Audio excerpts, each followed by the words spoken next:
Assalamualaikum warahmatullahi wabarakatuh. Selamat pagi. Pada kesempatan kali ini, kami akan memaparkan hasil diskusi kelompok kami pada tugas agenda 1 hari kedua tentang isu-isu kontemporer. Sebelumnya, perkenalkan kami dari Latsar CPNS kelompok 1 angkatan 44 tahap 2 di Kabupaten Sanggau dengan anggota yang pertama Nur Fitri Febrianti, Muhammad Arkan Akiran, Solafide Situmeang, Zulkifli Abdul Rahman Al-Gofiki, Eka Sri Astuti, Deki Adi Purnomo, Sabto Hadi Wardoyo, Feriska Yanti Hutahean, Rismatiur Lumban Gaul, dan yang terakhir Dian Rezki Rahmadani.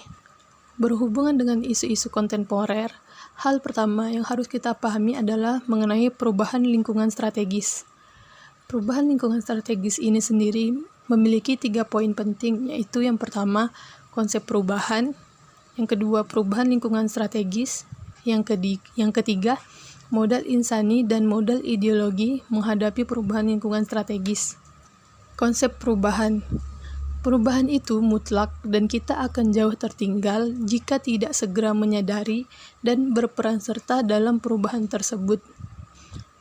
Konsep perubahan itu sendiri artinya kita sebagai ASN harus selalu mengikuti perkembangan dan perubahan zaman yang semakin hari semakin berkembang pesat demi tercapainya tujuan bersama. Perubahan lingkungan strategis ditinjau dari pandangan Uri Brovensbrenner atau Peron NC 2017. Ada 4 level lingkungan strategis yang dapat mempengaruhi kesiapan PNS dalam melakukan pekerjaannya sesuai bidang tugas masing-masing, yakni individu, keluarga atau family. Yang kedua, masyarakat pada level lokal dan regional, community or cultural. Yang ketiga, nasional atau society. Dan yang terakhir, dunia atau global. Keempat level lingkungan strategik tersebut disajikan dalam gambar berikut ini. Modal insani dalam menghadapi perubahan lingkungan strategis.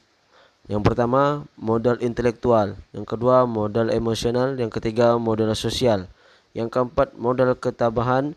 Yang kelima, modal etika atau moral. Yang keenam, modal kesehatan atau kekuatan fisik atau jasmani. Suatu pokok persoalan yang terjadi pada masa sekarang atau menjadi trending topik pada saat ini, jadi solusi penyelesaiannya harus sesuai dengan masa sekarang, yaitu masa modern. Korupsi. Secara umum, korupsi adalah tindakan penjabat publik, baik politisi maupun pegawai negeri, serta pihak lain yang terlibat dalam tindakan itu yang secara tidak wajar dan tidak legal, menyalahgunakan kepercayaan publik yang dikuasakan kepada mereka untuk mendapatkan keuntungan sepihak. Berikut ini adalah jenis-jenis korupsi menurut KPK. Korupsi adalah segala tindakan yang terkait dengan kerugian keuangan negara, suap-menyuap, penggelapan dalam jabatan, perbuatan pemerasan, perbuatan curang, benturan kepentingan dalam pengadaan, gratifikasi, menghalangi penyelidikan dan penyidikan, tidak mau memberi keterangan tentang kekayaan, dan memberi kesaksian palsu. Faktor penyebab korupsi terbagi menjadi 2. Yang pertama, faktor internal, merupakan penyebab korupsi yang datang dari diri pribadi, seperti sifat tamak dan gaya hidup konsumtif. Kedua, faktor eksternal, merupakan faktor penyebab terjadinya korupsi karena sebab-sebab dari luar, seperti faktor ekonomi, politik, organisasi, dan hukum. Undang-Undang Nomor 20 Tahun 2001 tentang perubahan atas Undang-Undang Nomor 31 Tahun 1999 tentang pemberantasan tindak pidana korupsi. Dampak negatif korupsi. Dalam sistem demokrasi, korupsi mengikis kemampuan institusi dari pemerintah karena pengabaian prosedur, penyedotan sumber daya, dan pejabat diangkat atau dinaikkan jabatan bukan karena prestasi. Bidang ekonomi, Korupsi mempersulit pembangunan ekonomi dengan membuat distorsi dan ketidakefisienan yang tinggi. Dalam sektor private, korupsi meningkatkan ongkos niaga karena kerugian dari pembayaran ilegal, ongkos manajemen dalam negosiasi dengan pejabat korup, dan risiko pembatalan perjanjian atau karena penyelidikan. Sistem kesejahteraan umum dan negara. Korupsi memberikan ancaman besar bagi warga negaranya. Korupsi politis berarti kebijaksanaan pemerintah menguntungkan pemberi sogok, bukannya rakyat. Ini pejabat yang pernah terjerat kasus korupsi di masa pandemi. Yang pertama, Edi Prabowo, merupakan mantan Menteri Kelautan dan Perikanan, terlibat dalam kasus suap pengurusan ekspor benih lobster tahun 2020 sebesar 25,7 miliar rupiah. Lalu Juliari Peter Batubara, mantan Menteri Sosial, terlibat dalam kasus korupsi dana bantuan sosial COVID-19 sebesar 17 miliar rupiah. Kemudian Nurdin Abdullah, Gubernur nonaktif Sumatera Selatan, dalam kasus suap dan gratifikasi pengadaan barang dan jasa, perizinan dan pembangunan infrastruktur sebesar 5,4 miliar. Selanjutnya AA Umbara Sutisna, Bupati nonaktif Bandung Barat, dalam kasus korupsi pengadaan barang tanggap darurat pandemi COVID-19. Pengertian hoax. Definisi hoax menurut Oxford Dictionary yaitu a humorous or malicious deception. Sedangkan menurut Kamus Besar Bahasa Indonesia berarti berita bohong. Peraturan tentang hoaks atau berita bohong terdapat di Pasal 28 Ayat 1 Undang-Undang Tahun 2008 tentang Informasi dan Transaksi Elektronik atau Undang-Undang ITE. Sanksinya yaitu penjara 6 tahun dan atau denda paling banyak 1 miliar rupiah. 7 jenis mis dan disinformasi. Yang pertama, Satire. Atau parodi, maksudnya ialah tidak ada niat untuk merugikan, namun berpotensi untuk mengelabui. 2. Konten yang menyesatkan, pengguna informasi yang sesat untuk membingkai sebuah isu atau individu. 3. Konten tiruan, maksudnya ialah ketika sebuah sumber asli yang ditirukan. 4. Konten palsu, maksudnya ialah konten baru yang 100% salah dan didesain untuk menipu serta merugikan. 5. Koneksi yang salah. Maksudnya ialah ketika judul, gambar, atau keterangan tidak mendukung konten. 6. Konten yang salah. Maksudnya ialah ketika konten yang asli dipadankan dengan konten informasi yang salah. 7. Konten yang dimanipulasi. Maksudnya ialah ketika informasi atau gambar yang asli dimanipulasi untuk menipu. Faktor berkembangnya hoax. 1. Jurnalisme yang lemah. Jurnalisme yang lemah membuat konten hoax terus berkembang karena tidak terbiasa dengan proses verifikasi, cek, dan recheck. 2. Ekonomi. Dengan memproduksi hoax atau mengarang berita, seseorang bisa mendapatkan penghasilan yang dapat mendongkrak ekonominya. 3. Internet. Keberadaan hoaks sangat mudah menyebar lewat media-media sosial. 4. Media abal-abal. Kemunculan media abal-abal sama sekali tak menerapkan standar jurnalisme. 5. Pendidikan. Rendahnya kualitas pendidikan membuat seseorang tidak bisa menyaring informasi yang diterimanya. Akibat dari dampak hoaks ialah 1. Mengakibatkan kerugian materi. 2. Mengancam kesehatan fisik dan mental. 3. Meresahkan dan membuat panik. 4. Menimbulkan hilangnya kepercayaan. 5. Membuat masyarakat melakukan sesuatu yang berbahaya. 6. Menimbulkan perpecahan. Cara mengatasi hoax dan disinformasi COVID-19. Cek sumber informasi, baca artikel secara keseluruhan, cari tahu siapa penulisnya, jangan asal menyebar berita, periksa tanggal terbit artikel, memeriksa bukti pendukung, dan selalu waspada atas bias pemikiran diri sendiri. Narkoba adalah singkatan dari narkotika, psikotropika, dan obat terlarang. Selain narkoba, istilah lain yang diperkenalkan khususnya oleh Kementerian Kesehatan Republik Indonesia adalah nafsa, yang merupakan singkatan dari narkotika, psikotropika, dan zat adiktif. seperti yang tertuang di dalam Undang-Undang Narkotika Nomor 35 Tahun 2009 yang mengatur sanksi bagi penyalahgunaan narkoba, serta pengedar narkoba didasarkan pada golongan, jenis, ukuran, dan jumlah narkotika. Narkotika adalah zat atau obat yang berasal dari tanaman atau bukan tanaman, baik sintetis maupun semi-sintetis, yang dapat menyebabkan penurunan atau perubahan kesadaran, hilangnya rasa nyeri, dan dapat menimbulkan ketergantungan.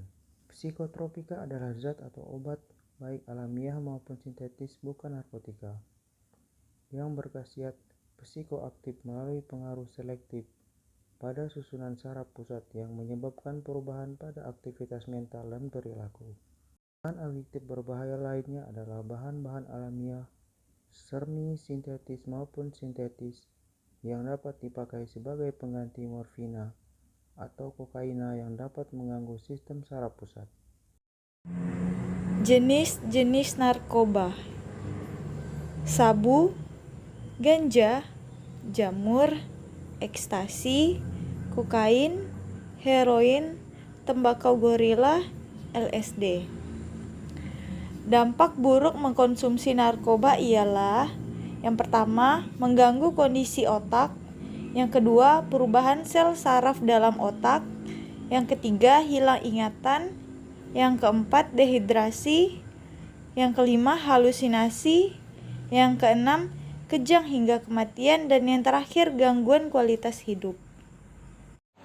Tips menghindari narkoba. Yang pertama, pererat diri dengan keimanan dan ketakwaan. Yang kedua, membiasakan diri berpola hidup sehat.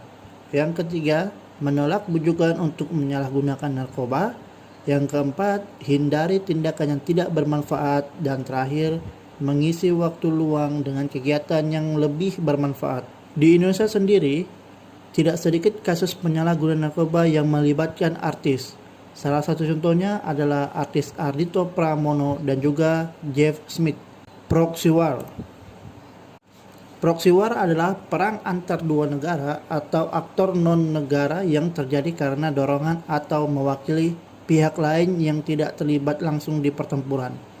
Proxy war juga tidak hanya berperang menggunakan kekuatan militer, tetapi juga menggunakan berbagai aspek kehidupan seperti politik, ekonomi, sosial budaya, dan juga hukum.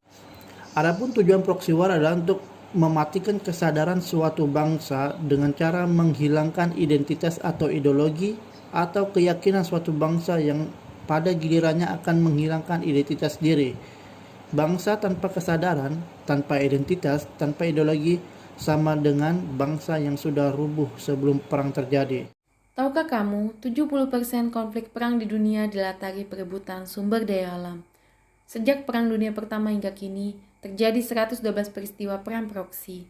Perang proksi dilakukan dengan memanfaatkan potensi konflik untuk menimbulkan instabilitas negara.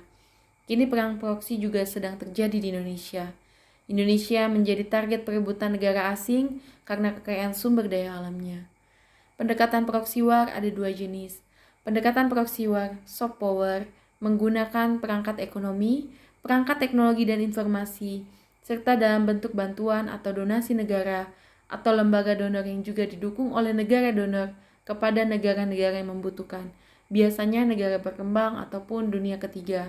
Sedangkan pendekatan proxy war yang hard power biasanya dilakukan melalui intervensi dan dilakukan oleh negara-negara yang relatif mapan, baik secara ekonomi, politik, dan militer, kepada negara-negara dunia ketiga ataupun negara-negara berkembang. Intervensi tersebut dilakukan dengan perangkat militer ataupun perangkat politik. Untuk itu, kita perlu mengenali bentuk-bentuk perang proksi di Indonesia. Yang pertama, kerusuhan akibat tersulutnya konflik horizontal di daerah. Yang kedua, penanaman bibit paham radikalisme dan anti-Pancasila. Yang ketiga, penyebaran hoaks di media maya agar terjadi distorsi informasi. Yang keempat, menghembuskan isu sara agar terjadi instabilitas keamanan. Yang kelima, pemaksaan menggantikan dasar negara dengan sistem ideologi lain. Yang keenam, memicu sentimen agama melalui teror bom di tempat ibadah. Dan yang ketujuh, ragam demonstrasi massa dengan tuntutan yang tidak relevan. Adapun cara menghadapi peperangan masa depan atau proxy war yaitu yang pertama, menggerakkan generasi muda Indonesia, yang kedua, mahasiswa sebagai agen perubahan, dan yang ketiga, aksi pemuda untuk menangkal proxy. Upaya dan tindakan yang dilakukan tentara negara Indonesia dalam menghadapi perang proxy ke dalam sebagai berikut.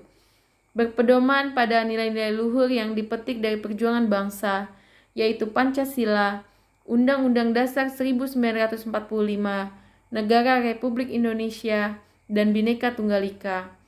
Dibutuhkannya reinterpretasi dan aktualisasi dari Pancasila dalam kehidupan berbangsa dan bernegara. Dan yang terakhir, pentingnya melaksanakan program bela negara.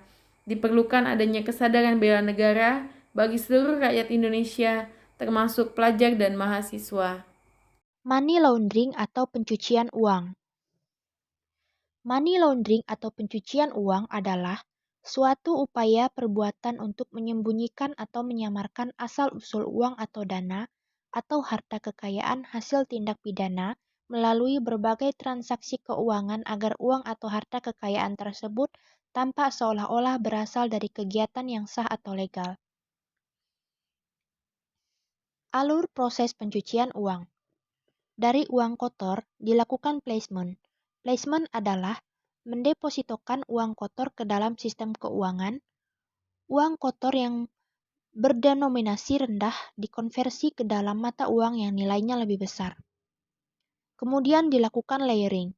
Layering adalah memindahkan uang dari satu bank ke bank lain hingga beberapa kali dengan memecah-mecah jumlahnya.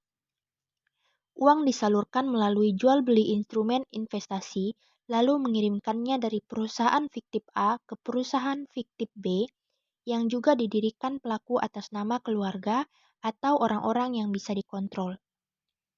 Kemudian dilakukan integration. Integration adalah uang dibawa kembali ke dalam sistem keuangan dalam bentuk pendapatan bersih, bahkan sudah berwujud objek pajak. Uang digunakan untuk transaksi bisnis legal seperti investasi dana ke dalam real estate, saham, reksadana, asuransi, barang mewah, dan lain sebagainya. Kemudian menghasilkan uang bersih. Undang-Undang Nomor 8 Tahun 2010 adalah undang-undang yang mengatur tentang pencegahan dan pemberantasan tindak pidana pencucian uang. Hukuman bagi pelaku yang terbukti melakukan money laundering adalah pidana penjara 5-15 tahun atau denda sebesar 100 juta rupiah sampai 15 miliar. Segera laporkan ke PPATK jika ada tindak pidana pencucian uang. Pusat Pelaporan dan Analisis Transaksi Keuangan PPATK. Pusat Pelaporan dan Analisis Transaksi Keuangan PPATK adalah lembaga independen di bawah Presiden Republik Indonesia yang mempunyai tugas mencegah dan memberantas tindak pidana pencucian uang. Fungsi PPATK di pasal 40. 1. Pencegahan dan pemberantasan TPPU. 2. Pengelolaan data dan informasi yang diperoleh. 3. Pengawasan terhadap kepatuhan pihak pelapor. 4. Analisis atau pemeriksaan laporan dan informasi transaksi keuangan berindikasi TPPU atau tindak pidana lain. Dampak pencucian uang. 1. Merongrong sektor swasta yang sah. 2. Merongrong integritas pasar keuangan. 3. Mengakibatkan hilangnya kendali pemerintah terhadap kebijakan ekonominya. 4. Menyebabkan hilangnya pendapatan negara dari sumber pembayaran pajak. 5. Merusak reputasi negara. 6. Menimbulkan biaya sosial yang tinggi. Contoh kasus. 1. Pinjaman peer-to-peer lending melalui perusahaan fintech yang pemilik dana dan peminjam dana tidak saling kenal. 2. Kasus yang dikenal dengan nama cukup smurfing, misalnya mengirim dana hasil narkoba dari luar negeri ke dalam negeri dengan menggunakan money changer, money remittance, mengirimkan dana hasil korupsi dari luar negeri ke dalam negeri melalui rekening KBRI. Pencegahan. 1. Peran penyedia jasa keuangan. Melakukan pemantauan dan pengkinian data untuk mengetahui profil dan risiko nasabah terupdate. Memelihara data statistik atas rekening yang telah dilaporkan. 2. Peran nasabah penyedia jasa keuangan. Secara tegas menolak dana yang tidak diketahui asal-usulnya. Wajib memberikan identitas dan informasi yang benar yang dibutuhkan oleh pihak pelapor. 3. Peran masyarakat umum. Tidak membeli harta atau aset yang tidak jelas status kepemilikannya. Tegas menolak pemberian sumbangan dana tanpa kejelasan peruntukannya untuk siapa.